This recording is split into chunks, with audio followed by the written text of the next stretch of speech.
Time Force on Xbox One and Xbox 360 is an old-school-inspired, side-scrolling action game with an incredibly unique twist.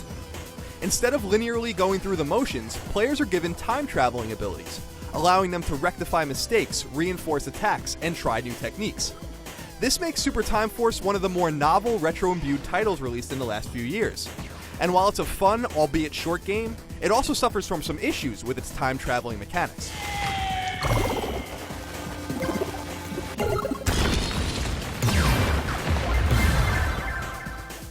What I really love about Super Time Force is how it doesn't take itself seriously. Its hyperpixelated graphics add to its thick layer of facetiousness, and I really dig some of the character designs. As you'd probably expect from a comedic game about time travel, Super Time Force's storyline makes absolutely no sense whatsoever. It's rife with paradoxes and calls forward more questions than it answers, but that's part of what makes it so funny. One mission has you going back in time to save the dinosaurs from an asteroid collision, which would alter the course of life on Earth as we know it. Another mission has you humorously traveling backwards to save Colonel Rapitsky the trouble of raising his infant child. This delightful nonsense is a major part of Super Time Force's charm.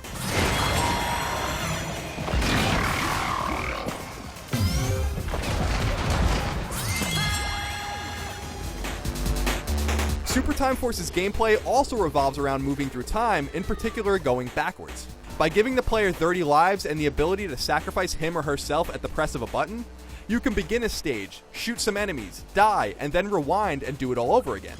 Your original character is still doing his thing, but you can now reinforce his onslaught. You can even change what already happened and save your deceased friend by killing his enemies before they get to him. This amounts to an incredibly clever hook, one developer Cappy Games should be commended for. Unfortunately, things can get extremely convoluted. I felt a tangible sense of accomplishment when I worked the system properly and beat a tough section of a stage or a difficult boss. But there's a flaw in the design that makes it inherently frustrating at times too. Things can get so utterly chaotic on the screen that it can be difficult to respawn without dying instantaneously. It's easy to get caught in this cycle, and it never allowed me to fully develop a cadence while playing the game. I'd have a ton of fun for 5 or 10 minutes and then be yelling at my screen, and then repeat that process ad nauseum. I couldn't help but wonder if something more straightforward would have been more fun, even if it wasn't as unique. Super Time Force may be enjoyable, but it's certainly not elegant. I enjoy the explorative qualities of Super Time Force, especially because you're always working against the clock.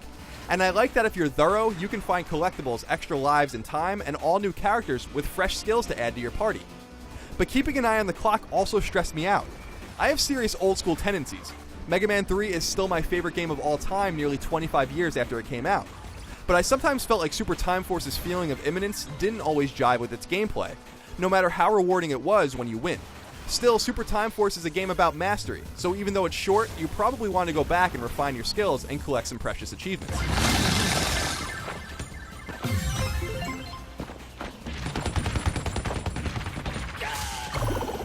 I like Super Time Force, and I definitely recommend it to old school gamers, especially those looking for a fresh concept. It's funny, well written, and silly, and it can be a ton of fun to play, too. I just can't help but wonder if the entire premise could use a little more polish and thought. Such a novel idea deserves to be fully ironed out, and maybe it will be in a possible sequel.